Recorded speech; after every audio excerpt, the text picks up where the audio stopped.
I'm going to be showing you how we make soil blocks, which are what we use to start all of our garden transplants. There are a lot of formulas out there for mixing your soil starting medium, but we're not always able to get everything locally or easily, so we've used pre-bag mixes in the past, and those work really well. You just want to make sure that you get one that's specifically formulated for soil blocking. Last year we weren't able to find one of those mixes, so we switched to Pro Mix and a little bit of compost, and that worked out really well for us, so that's what I'm going to be using today. I have some old mixed soil in here already and added some new Pro Mix, adding a little bit more compost, and then we're going to add some water to make it the consistency of kind of like a brownie or a cake mix. You want it to be wet but hold together.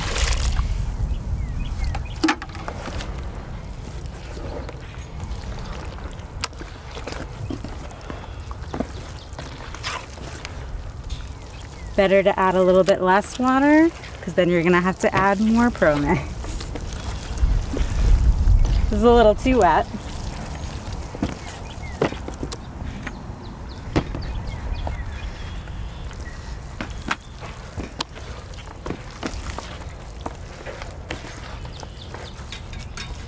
And even if you're not starting with soil blocks for your transplants or your seed starting, you still want to wet your soil when you're filling your trays to make sure your seeds have adequate moisture to get going.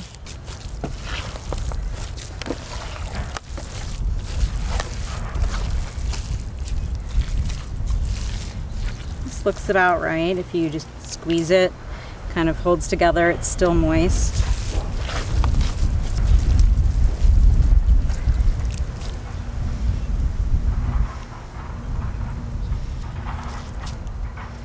The soil block makers come in a variety of sizes. I find that the 2-inch and the 3/4 inch work really well.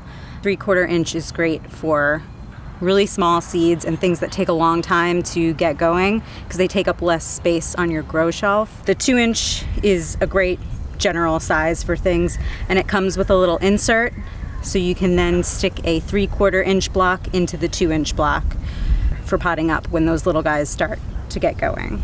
So I have some 3/4 inch blocks with parsley and celery that have started to get going a little bit, and I want to pot those up today. So I'm going to use the 2-inch block with the 3/4 inch insert. And if you're in a production environment, they make a floor model of this so you can make a lot more at once because you're only doing 4 at a time, which can get a little tedious. So what I like to do is just work it into the soil and pack it in. Since it is wet, I do like to have the blocks be pretty firm, so I will pack it in with my hands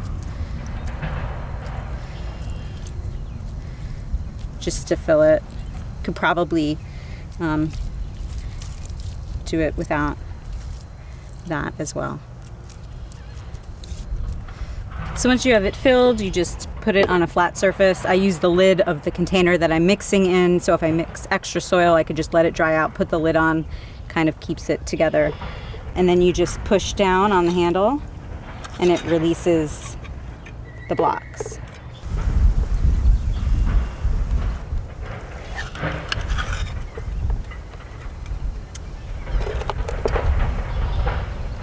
So then you can take your 3/4 inch block, which was already made and seeded, and drop it in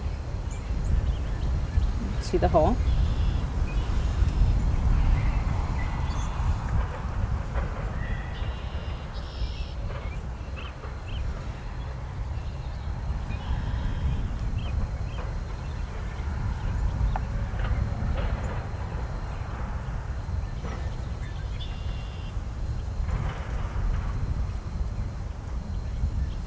We decided to go with the soil block maker for our starts for a couple reasons.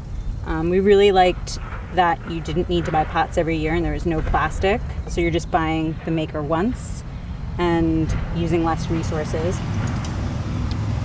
And it also creates a sturdier start with less transplant shock.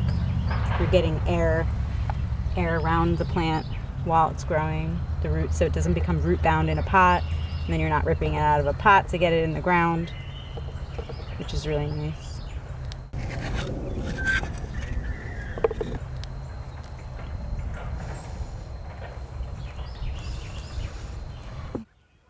We use standard 10-20 size mesh trays that nest into solid trays. This allows us to bottom water all of our blocks. We're able to fit about 36 2-inch blocks if tightly spaced, and over 200 of the mini 3/4 inch blocks per tray.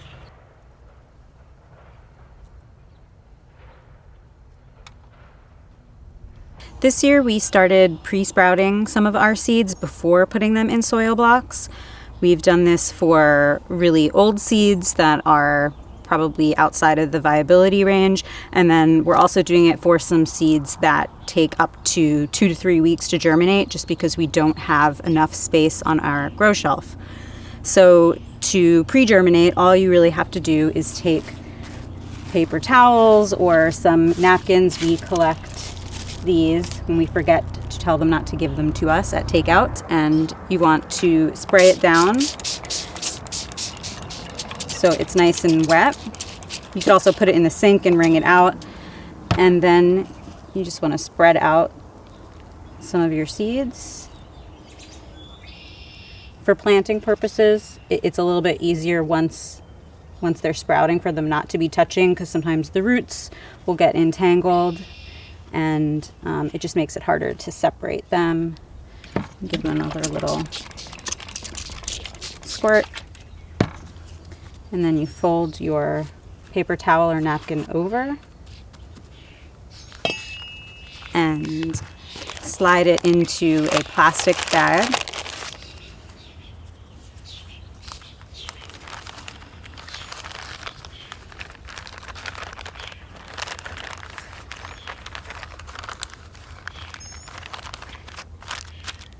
And seal it up.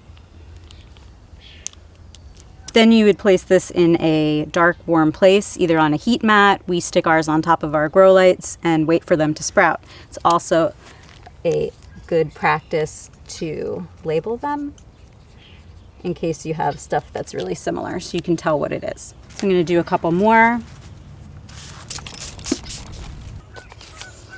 And then you want to sprinkle some of your seeds.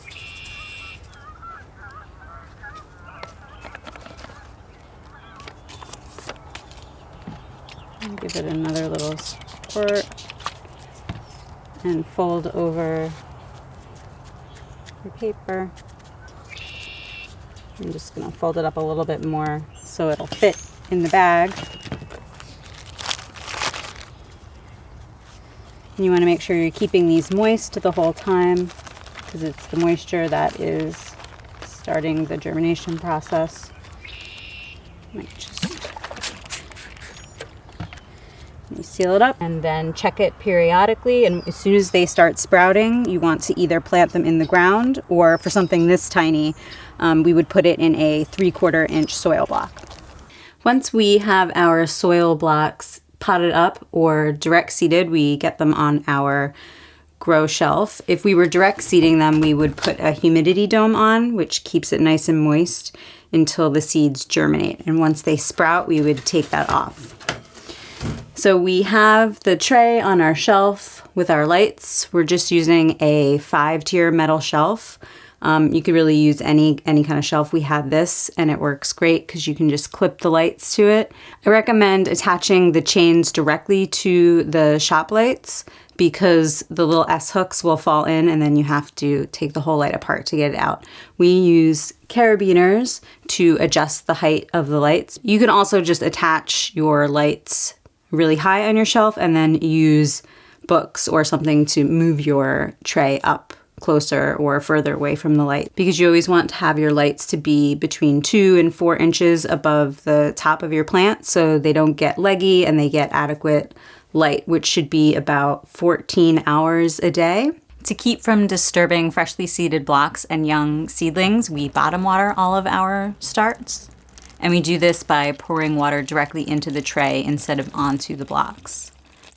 You want to water them enough so the blocks are wet throughout, but there's no standing water in the tray once they've soaked the water up.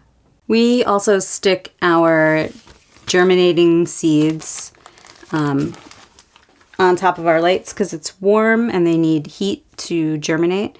If you have a lot of seeds that are pretty old, another thing you can do is just soak them in water overnight, and the unviable seeds will float to the top and any good seeds will sink to the bottom, and that will save you more space as well.